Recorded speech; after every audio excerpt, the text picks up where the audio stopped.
자, 여러분 안녕하세요. 한수입니다. 오랜만에 돌아온 추억의 명차 시리즈 기아의 K5를 한번 보여드리도록 하겠습니다.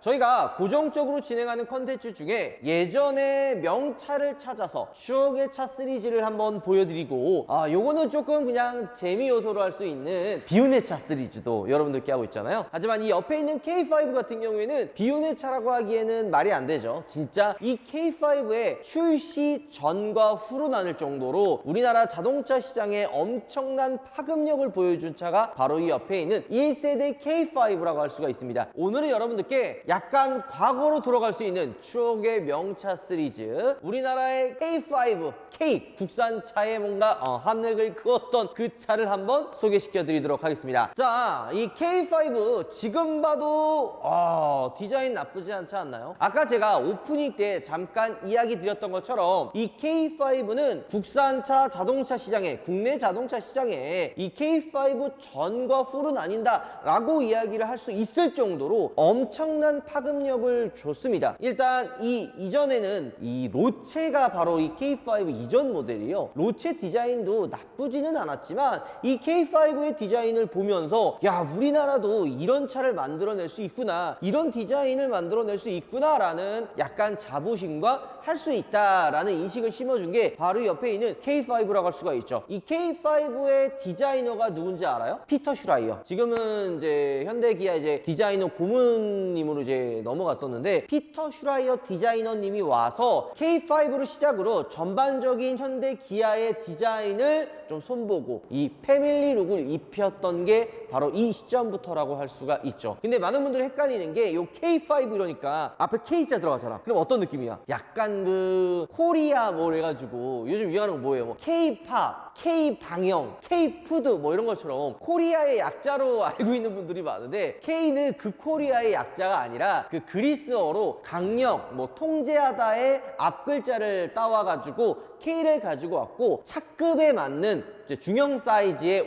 O를 가지고 와서 K5라고 불린 거죠. 자, 그렇다면은 이 K5가 이 K 시리즈의 가장 처음 나온 모델 아니냐라고 생각하시는 분들이 있어요. 왜냐면 이게 좀 출시됐던 지가 좀 꽤 됐기 때문에 헷갈려하는 분들이 좀 있지만, 요거 이제 족보 정리를 하자면 가장 먼저 나온 거는 K7이 가장 먼저 나왔습니다. K7, K5, K9, K3 이런 식으로 순차적으로 나왔는데, K3도 굉장히 멋지고 화려한 디자인으로 나왔지만 그랜저의 아성을 넘어가지는 못했거든요. 넘기지 못했어요. 하지만 K5는 워낙 강력한 존재감으로 처음에는 르노 삼성의 SM5 정도로 이제 뭐 견제하고 좀 이렇게 싸우겠지만, 출시 이후 돌풍을 휘몰아쳐가지고 정말 우리나라 역대급 네임드죠. 소나타를 앞지르는 그런 위험을 보여줬습니다. 물론 이렇게 K5가 돌풍을 일으키니까 초저금리로 YF 소나타가 다시 이제 1등을 차지하기는 했습니다만, 현대 YF 소나타를 넘어섰죠. 원래 지금은 약간 K5가 당연히 이기는 듯한 분위기지만, 이 당시만 해도 YF 소나타도 역대급 소나타라는 평가를 받을 정도로 엄청나게 많이 팔리고 있는 시기였기 때문에 K5의 선전은 현대한테는 약간 좀 충격과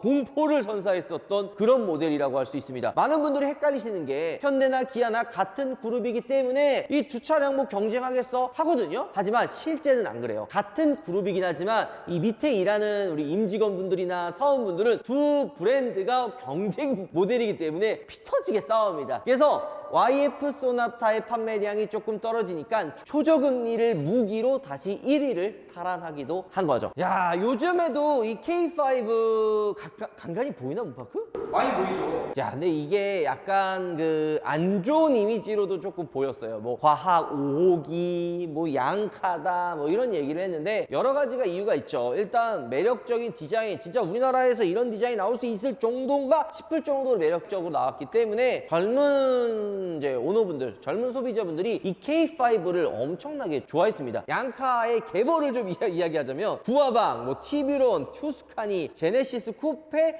그 다음에 이 1세대 K5, 그 이후에 이제 뭐 벨로스터 N, 아반떼 N으로 넘어가긴 하지만 이 K5는 아직까지도 나름 현역인 모델입니다. K5 1세대 중고 가격은 500만 원에서 한 1000만 원 정도, 한 500만 원이라고 보시면 되는데요. 저희가 지금 굉장히 지금 따뜻한 곳에서, 깔끔한 곳에서 촬영하고 있죠. 중고차는 어디라고요? 차투차로 오시면 됩니다. 우리와 함께 이제 여러 가지 중고차 컨텐츠를 함께 만들어 나갈 텐데요. 이 전화번호가 보이시죠? 중고차의 이제 궁금증이라든지 혹시 내가 지금 타고 있는 차를 좀 판매하고 싶어, 반대로 이 정도 금액 뭐 한 500만 원, 1000만 원에서 어떤 차를 타야 될지 모르는 분들은 이 차투차로 연락 주시면 우리 팀장님께서 친절하게 안내를 해줄 거니까 많이 연락 주시면 좋을 것 같고요. 이 중고 가격이 워낙 괜찮기 때문에 많은 분들이 사서 꾸미고 이런 걸 많이 하는 거죠. 과학 시리즈가 얘기 나온 게 뭔가 만질 수 있는 게 정말 많아요. 뭐 휠이라든지 스포일러라든지 그 국룰 있잖아. 도로에 돌아다니는 허하호 하얀 색깔 K5는 무조건 피해라. 운전 그지같이 하면은 저 K5네 하면은 모두가 고개를 끄덕였었던 그 느낌. K5 카니발 이런 거 타면은 사람이 좀 바뀌긴 합니다. 게다가 차도 되게 잘 나가요. 얘가 좀 이제 엔진 좀 변하긴 했지만 원래 2.0과 2.4 그다음에 이제 GDI 엔진과 해가지고 다양한 엔진 라인업들이 있어서 골라 타는 맛이 있는 차였죠. 디자인은 지금 봐도 전혀 촌스럽지 않는 굉장히 매력적인 디자인을 가지고 있는데요. K5의 거의 90% 이상이 흰색이 나가지 않았나 라는 생각이 들 정도로 흰색이 굉장히 잘 어울리고요. 이 호랑이 코 그릴이 이제 피터 슈라이어 디자이너님이 와가지고 만들어낸, 그러니까 약간 좀 패밀리 룩이라고도 할 수가 있고요. 이게 K5 같은 경우에는 뭐 페이스리프트도 있고 뭐 여러 가지가 있잖아요. 맨 처음에 등장했었던 게 아마 2010년도 뉴욕 모터쇼 때 처음 선보이고 우리나라 이제 소비자분들에게는 이제 그 이후에 들어왔는데, 요 K5가 최초로 적용됐던 것들이 많아요. 얘 말고 약간 연식 변경되고 페이스리프트 된 모델은 얘랑 좀 다른 게 안개등이 4점 LED 안개등이 들어갑니다. 그것도 되게 예뻐요. 전체적으로 좀 볼륨감 있는 디자인이랑 이런 게 되게 예쁘다. 그리고 빼놓을 수 없는 거 18인치 불판 휠.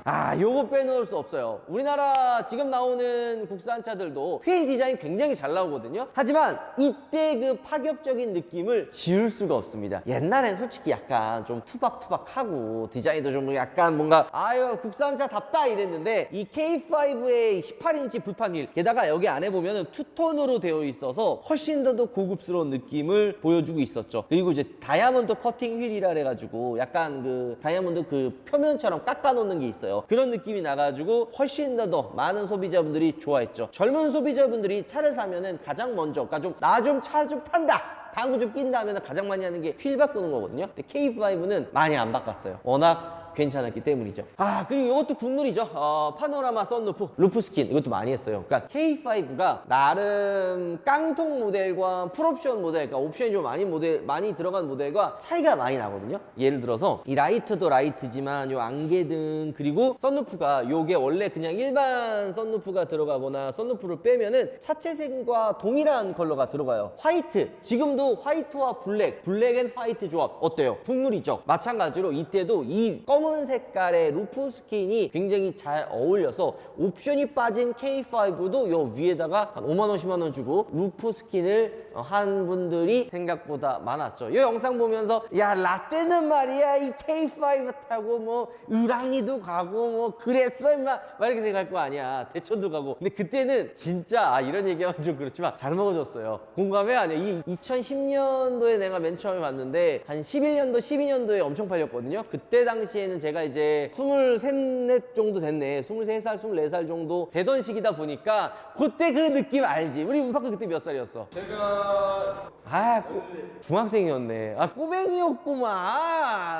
이 잼민이였네. 네가 그러면 이 K5의 전설을 아냐고. 모른단 말이야. 이 K5 어마어마했습니다. 그리고 이 후면부도 좀 달라요. 이게 얘는 옵션이 많이 들어간 상위 모델이기 때문에 여기 약간 테일램프의 디테일도 아름다움을 강조하고 세심한 그 포인트들이 몇 가지가 있거든요. 근데 요거 옵션 빠지면은 그냥 그 벌구 형태 그냥 등 들어가가지고 되게 없어 보여요. 나중에 요거 이제 빼고서는 교환하는 분들도 많고, 차를 좀 꾸민다 하면 아까 휠 이야기했죠. 하지만 다른 것도 있습니다. 뭐냐? 머플러 튜닝도 굉장히 많이 했어요. 지금도 약간 듀얼 머플러라 그러면 어떤 느낌이에요? 뭔가 좀 고성능 모델 이런 생각을 떠올리잖아요. 마찬가지로 이 지금 일반 K5는 싱글 머플러 팁을 가지고 있어요. 근데 요거를 이제 듀얼 머플러로 바꾸는 분들도 생각보다 많이 있었습니다. 요게 내 기억으로 2.4였나 2.0 터보였나 듀얼 머플러를 이렇게 좌우로 들어갔던 걸로 제가 기억이 가물가물하거든요. 근데 그때 그 충격이 엄청났어요. 야, 왜냐면 듀얼 머플러라고 하면 우리나라에서도 지금도 마찬가지지만 고성능 모델에 많이 들어가거든요. 근데 요즘에는 뭐 약간 디자인만 해가지고 듀얼 머플러 집어넣기는 한데 어쨌든 이 당시에 우리나라 디자인, 우리나라 차들의 변화가 질풍노도의 시기였다 고 보시면 됩니다. 그리고 이게 이제 후기형 들어가면서 뭐 CCVL 뭐 이런 걸로 엠블럼이 추가가 됐었죠. 근데 여기에 만약에 신형 K5 엠블럼이 들어갔다고 생각을 하면 지금 봐도 잘 어울리네요. 시대를 진짜 앞서간 디자인이라고 표현하고 싶습니다.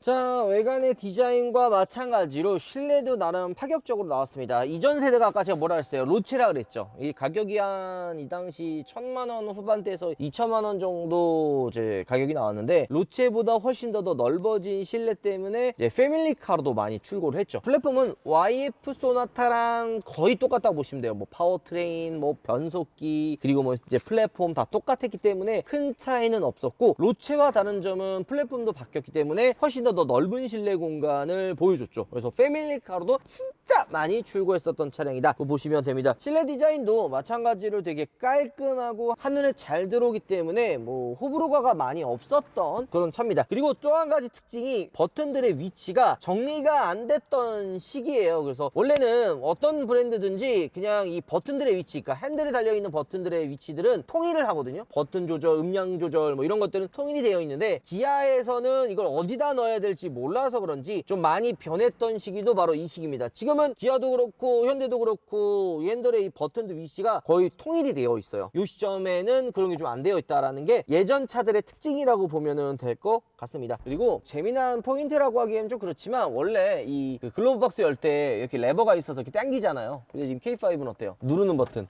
누르는 식. 별건 아니긴 하지만 조금 더 뭔가 디자인을 해치지 않는 깔끔한 느낌을 줄 수 있고요. 이 컵홀더도 이런 식으로 사용할 때는 커버를 열어서 사용할 수도 있지만 컵홀더 안 사용한다 하면 이렇게 커버를 닫아서 이 위에 물건이라든지 핸드폰이라든지 넣고 사용할 수 있게 만들어 놨습니다. 수납 공간도 굉장히 넓고요. 요거 보면 요게 뭐냐라고 할 수 있지만 동전 같은 거 조그만한 것들을 여기다 지금 집어넣고 사용하는 경우도 많았다 보시면 됩니다.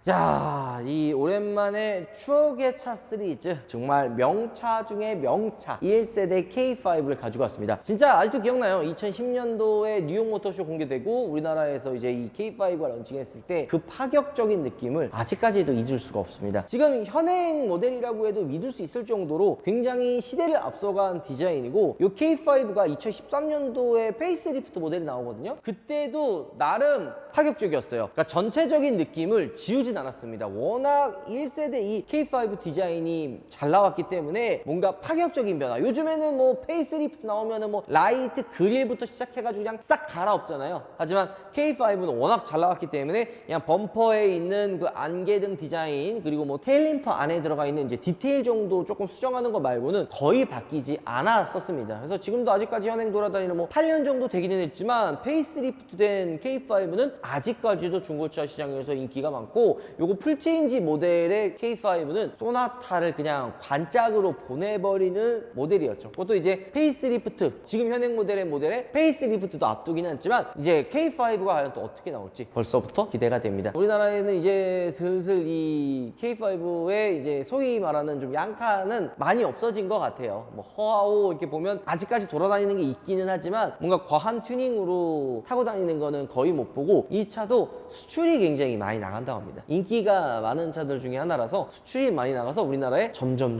안 보이고 있긴 한데, 그래도 기념적인 그런 추억의 명차이기 때문에 여러분들의 추억을 살리기 위해 제가 한번 가지고 왔습니다. 다음번에도 매력적이고 멋진 추억의 차 명차 시리즈, 그리고 비운의 차가 있다면 여러분들께 보여드리도록 하겠습니다. 오늘 영상 마무리하도록 하죠. 여러분들 우박 들어가겠습니다. 우타몰의 베스트 방향제인 딥캐츠 방향제가 새로운 이벤트로 찾아왔습니다. 딥캐츠는 5가지의 컬러가 있는데 딥블랙, 로즈골드, 화이트 실버, 오렌지 브라운, 핫핑크 이렇게 5가지가 있습니다. 클립이 긴 클립과 짧은 클립이 있어가지고 차량에 맞게 부착을 시켜주시면 되고요. 패킹이 고무 패킹으로 마무리가 되어 있어서 송풍 후에 상처를 내지 않아요. 딥캐치에는 다양한 기능들이 있는데요. 뒤에 이 레버가 있어서 이 발향을 조절을 하실 수가 있고요. 딥캐치의 시그니처죠. 이렇게 방울을 누르면 눈에 있는 프로펠러가 돌아가요. 딥캐치의 초대박 이벤트. 한 개를 구매 시 36,900원, 두 개에 56,900원. 게다가 추가로 구매할수록 커지는 이벤트. 두 개 이상을 구매 시 8,450원씩 할인을 해준다고 하는데요. 두 개를 샀는데 방향제를 하나를 산 기분. 이거 완전 득템이구만. 게다가 본품 하나당 리필킷이 3개. 게다가 우파몰에서만 리필킷이 선택이 가능합니다. 너무 귀엽지 않나요?